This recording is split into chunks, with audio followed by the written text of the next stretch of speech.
आज निमसोडचं ओपनचं मैदान पार पडतंय आणि आज आपल्या सर्वांचा लढका संघर्ष योद्धा बुलेट देखील फायनलसाठी पात्र झाला आहे. आपल्यासोबत त्याचे मालक आहेत. दादा, पहिल्यांदा आपलं हार्दिक अभिनंदन. धन्यवाद. आज काय सांगाल, एक तर मोठा सेमी होता आणि त्यात आपल्या बुलेटने नाव राखलं तुमचं, काय सांगाल? तसा 2 नंबरचा सेमी म्हणलं तर 4-5 गाड्या तर टॉपच्याच निघल्या होत्या. त्याच्यामध्ये आता आलो एवढ्याला म्हणून पळायची प्रोसेस म्हणून गेलो, नशिबाने साथ दिली आणि बैल आज फायनलला पात्र झाला. कुठंतरी बुलेटने तुमचं भरपूर नाव केलं दादा, म्हणजे महाराष्ट्राच्या कानाकोपऱ्यात एक संघर्ष योद्धा म्हणून त्याला एक पदवी मिळाली आहे आणि तो कुठेतरी त्या जिम्मेदारी त्याची पार पाडतोय. मोठ्या मैदानात 100% नाव असतं का आपलं, 100% नाव असतं? काय सांगाल याच्या मागचं रहस्य, काय सांगाल? बैल गेले 8-9 वर्ष झालं आपल्याकडे पळतोय. बैल तसा 1-1.5 वर्ष पहिल्या मालकाकडे, 7-8 वर्ष आपल्याकडे, 9-10 वर्ष बैल हा पळतोय. पण बैल आम्ही घेतल्यापासून हा बैल आमच्याकडे कंटिन्यू पळतोय. आजारातून भरपूर आजारातून गेला. बरोबर.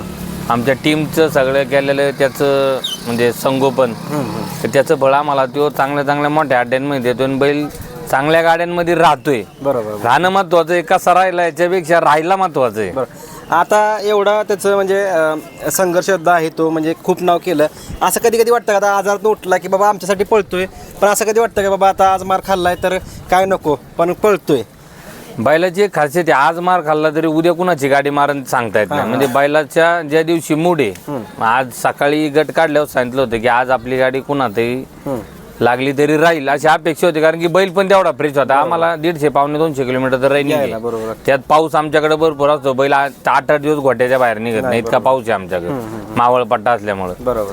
पण त्याच्यातल्या त्यात आज बैल फ्रेश होता, भरपूर दिवसांनी काढला होता. सकाळी गट काढला हिशोबा म्हणलं की शक्यतो बैल उजूने आमचा गट काढत नाही, पण आज गटच 2-3 छकड्यांनी काढला होता. म्हणलं आज सिमी बैल काढणार. सगळ्या चांगल्या गाड्या होत्या, नशिबाने आपल्याला साथ दिली म्हणायचं आणि राहिलो. गाडी कडे नव्हती, खाली आपण होतो तुमच्या बरोबर. काय मनामध्ये चाललेलं, सगळी टॉपचे मनामध्ये दागदुखच होते ना. सगळे महाराष्ट्रातले टॉप 10 त्याच सीमित होते ना. टॉप 10 त्याच सीमित होती. त्यांचं काय झालं असं समजा इकडे तिकडं, पण नशिबाची साथ म्हणतात ना, ज्याच्या नशिबात त्याला भेटणार आहे. ते आज आमचं नशीब होतं, ते आम्हाला आज भेटलं. आता ह्याचं वय किती आहे ह्याचं? आता बैल कमीत कमी 10-11 वर्षाचा असेल, कारण की आमच्याकडे बैल 6-7 वर्ष झाले ना. आम्ही घेतलेला दुसरा, म्हणजे त्याच्या आधीच 2-1 वर्ष धरायचे, 1.5-2 वर्ष. 9-10 वर्षाचा बैल सरासरी आहे. मग आता तुम्ही म्हटलं की आता तुमच्याकडे पाऊस इकडे भरपूर असतो, मग सराव वगैरे कसा करताय काय? आता काय सराव नाही, बैल बांधून गोट्यातून ज्या दिवशी पाऊस उडून त्या दिवशी चालून आणायचा आणि मग व्यायाम नाही, मग पळवणच. मग ह्या भागात आम्ही चोराड झालं, निमसोड झालं, वडूद झालं, आम्ही खाटाव भाग आम्हाला पहिल्यापासून खेळायला आवडतो. आम्ही गेले 5-10 वर्ष झाले ह्या भागात येतोच. पळायला राहणं वगैरे चांगले, नियोजन चांगलं असतं त्यामुळे इकडं. पण आता ज्यावेळी तुम्ही आता सराव फक्त घेताय, म्हणजे पळ वगैरे तुमच्याकडे भागात घेत नाही, म्हणजे आता सराव नुसतं घेताय, तर कधी असं वाटतं की आता आपण असं मैदानात घेऊन चाललोय, पण तुम्हाला असं कधी वाटतं का की बाबा आपण चाललोय पण आपल्याला आता ह्याला सराव पण नाहीये, ह्याचं कसं वाटतंय? त्या बैलावर आमचा एक वेगळा विश्वास आहे. बैल आड्यात आला आणि जर चिठ्ठी लग बाय चान्स आमची मधून लागली ह्याला जर बैल पुरला तर मग म्हणायचं नाही की आज समजा बैल मार खाईल. शेवटी खाईल त्या दिवशी त्याच्या मनातलं आपण सांगू शकत नाही. ते काय सांगू शकत नाही मी आजारी आहे का काय होतंय, पण त्यातल्या त्यात बैल फ्रेश असेल तर चांगल्या गाड्यांमध्ये सुद्धा राहतो बैल. बरोबर. याच्यासोबत कोण पळालास? त्याच्याबरोबर तो वांजुळीचा सर्जा म्हणून पळाला. आपले झेंडा पंच आसिफ बाईंनी फोन केलता. बरोबर. तो बैल चांगला पळतोय, ते एकदा तुमच्या बैला संघ पळायची इच्छा आहे. त्यांचं त्या मालकांचं असं म्हणणं होतं आमची इच्छा आहे, राहील तो पार्टी वेगळा होता. पण आता भरपूर लोकांचं फोन येतात ना आम्हाला पायऱ्यासाठी, मध्ये बैल द्या, गुलालात राहीन, त्याच्या संघ लोकांची पळायची इच्छा आहे. आम्ही सुद्धा बैल आपला नवीन घालत जातो. शक्यतो 1 नंबरवाल्यांच्या मागं लागत नाही. पहिल्यापासून जेवढा आमचा इतिहास आहे आता त्यातला 1 नंबरचा बैल आमच्या बैलावर कधीच पळला नाही. खालून जी 2 नंबरची बैल आहे त्या बैलांवर खेळायचं.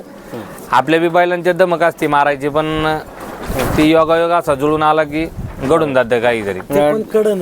हा कडन गट बी कडनी, सेमी पण कडनी. आज ड्रायव्हर कोण होता आपलं? आमचा ड्रायव्हर एकच आहे, गेले 9-10 वर्ष गाडी आणतोय, संतोष ड्रायव्हर मोरगावचा. सुट्टी मेकर पण एकच आहे माझा, ड्रायव्हर पण एकच आहे.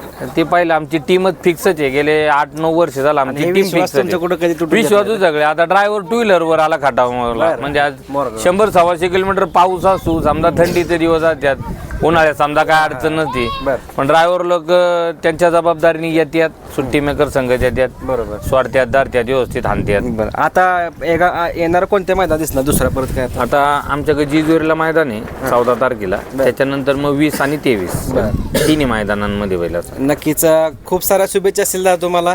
एक संघर्ष योद्धा म्हणून तुमच्या दावणीला बुलेट घडलेला आहे आणि तो तुमचं म्हणजे म्हातारा झाला असून ते तुमचं नाव करतोय आणि तुमचा एक विश्वास आहे त्याच्यावर आणि तो कधी तुमचा विश्वासाला तडा देऊन जात नाही. कारण आज मोठ्या मैदानात नाव तुमचं राखलं आहे. असंच तुमचा बुलेट संघर्ष योद्धा बुलेट हे नाव राखेल ही तुम्हाला शुभेच्छा असेल सगळ्यांना. धन्यवाद दादा तुम्हाला. धन्यवाद.